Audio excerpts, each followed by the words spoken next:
Spotlight.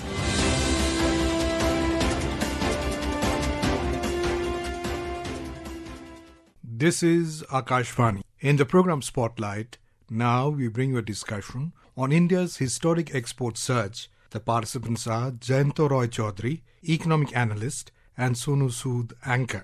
According to the latest RBI data, in a significant milestone for India's international trade, total Indian exports surged to a historic high of $824.9 billion in the financial year 2024-25, a 6.01% jump from previous year's $778.1 billion.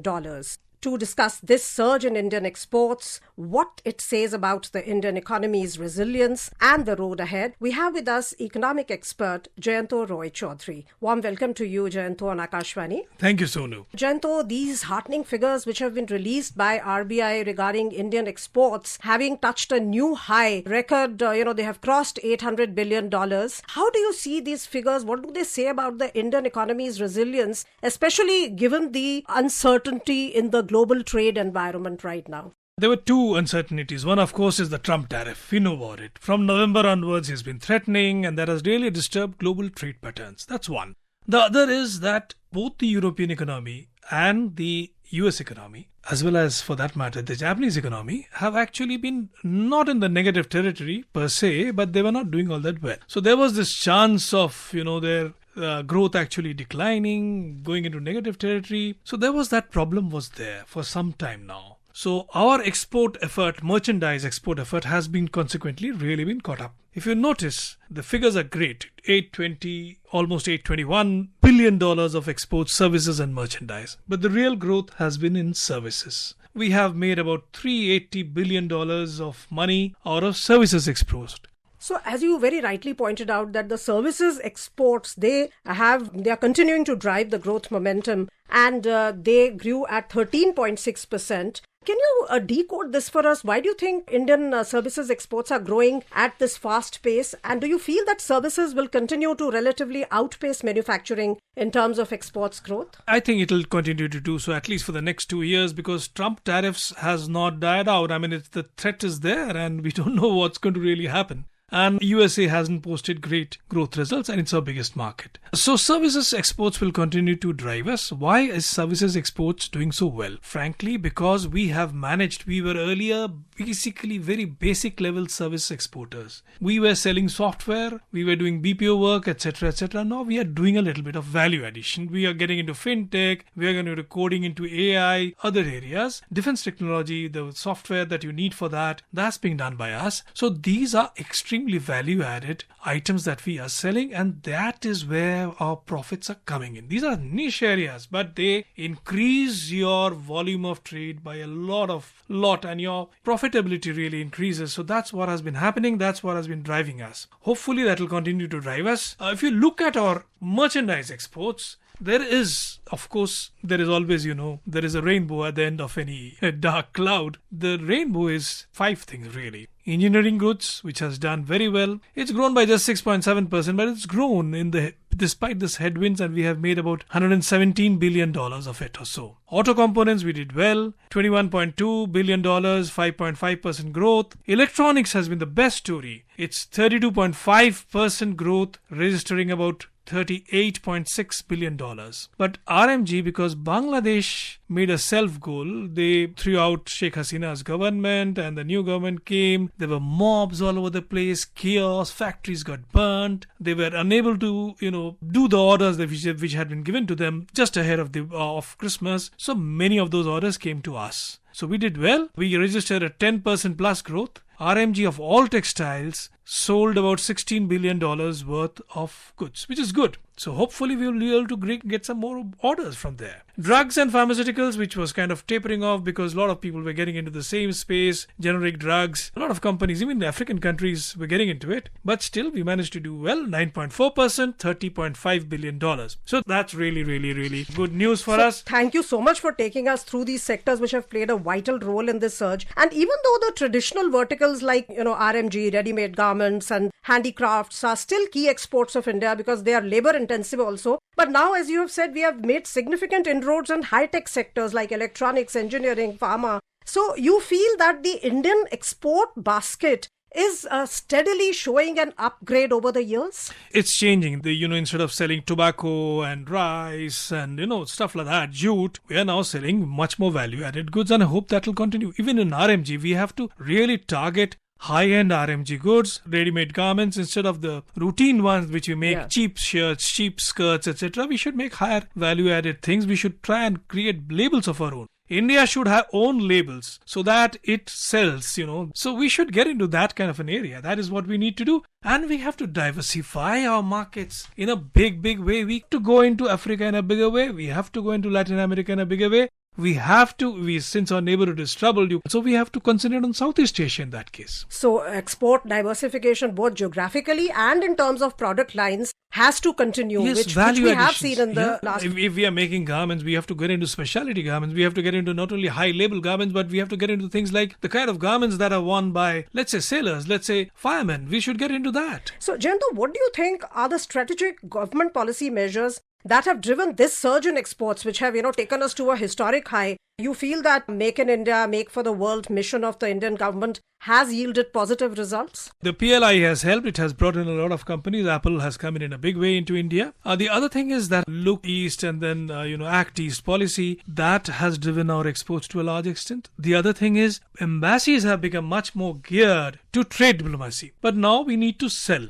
And to sell, we need to use our trade representatives, our embassies, our consulates, and that's been happening since liberalization began. And I think embassies have now realized that trade diplomacy has taken center stage. That is, earlier it was a sideline in the diplomatic business. Now it is the center stage. That is big. It's really big. Even culture. We are selling culture in a big way. We are selling designs in a big way, and those are big money spinning, events. They are big money spinners. If we are talking about services, we only talk about software. We have to sell other insurance products, shipping, culture. Culture is sold. Designs are sold. Designing is sold in a big way by the world. We have to get into that space. What is the role of MSMEs in Indian exports? It is being said now that thanks to digitization, thanks to e-commerce, there are hubs connecting SMEs and artisans to global markets. So how do you see this whole space, becoming more vibrant and more lucrative thanks to the digitization and the use of technology? See, MSMEs was always the big thing in exports. I mean, they drive exports, frankly speaking, and most of the jobs are created by them. The problem that was happening was the big guys were inching them out. And digitization, or rather the entry of e-commerce, gives them a platform. So frankly, the way out is to help them organize. We have to have confederations of them which actually work. So we have to encourage our small guys to get together instead of just being appendages to big players. The role of cooperative model, you feel that has a lot of scope. Cooperative by a different name, because these are companies, these are not farmers, it's not a farming company corporation, so maybe a confederation, whatever you want to call them. You set them up, you get them to organize themselves and see to it that they are able to get onto the world global stage. It's easier now because you have all these digital platforms. You can even use social media to sell your stuff. There are people from Uttarakhand who are selling their specialized rices, their specialized drinks on the social media, and they're selling it, exporting it. In fact, ease of doing business has been given a lot of fillip with more than 42,000 compliances which have been reduced. 3,800 provisions have been decriminalized. How do you see the international trade order and Indian exports being impacted by Trump trade tariffs in the coming days? Ease of business, we have tried to improve. But Sonu, we have to negotiate. I think we have done a good job in negotiating with Trump and USA. We have not really bowed down totally, and yet at the same time we have not been aggressive like China. So there is no fight, there's no spat going on between us and the US. We are actually talking to try and get in early harvests by, say, maybe as early as by Independence Day, 15th of August or something like that. So if we manage to do that, then we will be amongst the first people to have a trade deal with the USA, which is speaking a lot because they are tough negotiators. So if that is done, then that's a big thing because USA will remain our big market. Even if we diversify, we will diversify and we need to diversify. But the point is we need to do this. This is an important thing. The US trade deal, and after that we need to link up the other two trade deals which have been in the running for a long time. The EU-India deal, we call it SEPA, but actually it's some kind of a free trade deal. The other is the Indo-India-UK deal, which again we have a sweet spot because these guys want to have a deal with us right now because they are in difficulty with the US. They want to have a good deal with a growing economy, which is India. So let's take that advantage. Let's go ahead with it and finish it off. Instead of being bargainers, we should look at the big picture and make a deal with these guys quickly so that we can get some moolah back into India. So would you say that the consistent stress on quality and affordable costing has been a crucial factor in the success story of Indian export? Absolutely. It's a very important thing because unless and until you can give quality production, you will not be able to sell abroad or you will end up earning a bad name for yourself. One of the first things that the Japanese did when they started trying to export after the Second World War was to insist that the Meitei, their industry ministry, sees to it that every item exported out of Japan was of a very high quality. They did not mind if their own people bought products which were of a lower quality, but the best products had to be exported. That is what we have to ensure. When we sell tea, we should sell the best teas abroad. So these things, this quality insistence is very important. Even though a lot of confederations, including MSME confederations, have opposed it and they have said that you should relax it for us, etc., etc. I don't think there is a need to relax it. We need to insist and stick to high quality standards. Other than that, we will never be able to be world beaters in the export game. Jayanta, what are the government efforts that are being done and we can expect them in the coming challenging times to help out exporters in various ways, especially logistics? You will be happy to know that our ports have actually started doing extremely well. The tonnage which they have been exporting has really increased in a big way. Every single port has improved its turnaround time. India was earlier notorious. 6 days it used to take for a ship to unload and take on fresh cargo. That has gone now. Every port from Kolkata port to Paradip to Vizag to Bombay, to Cochin and then to Gujarat Kandla port, everyone has really improved. Their metric tonnage has improved, their turnaround time has improved. And the best part is that the Indian Railways has managed to link up through high-speed freight corridors all these ports to major production centers. So it takes much less time for a good to be produced somewhere and then shipped to the port and then from the port to be shipped anywhere in the world. That's one thing. Other than that, we have encouraged an cargo aviation policy which has seen many more new cargo aeroplanes being brought into India, many more cargo airlines flying into India and doing business from here. So that has really radically changed the entire scenario from India. India is now a hub. When we stopped Bangladesh from re-exporting from India, it actually hurt them a lot because India had become such a hub. Their exports, instead of going through Chittagong port, were going through our airports. So this is a big thing.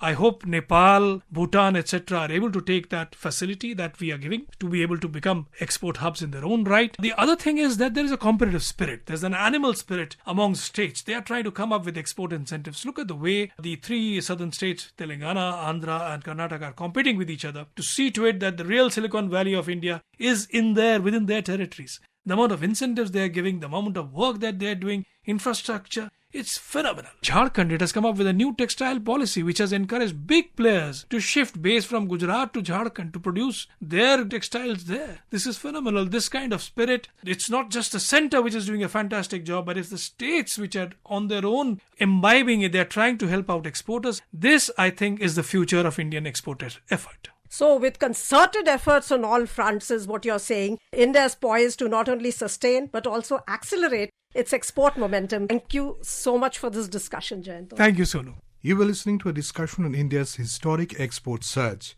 The participants were Jayanta Roy Chowdhury, Economic Analyst, and Sonu Sud, Anchor. This program was produced and presented by the News Services Division of Akashvani. You can listen to it on a mobile app, News on AIR. This program is also available on a YouTube channel, News on AIR Official. You may share your feedback about this program through email at airnsdtalks@gmail.com or WhatsApp on 9289094044.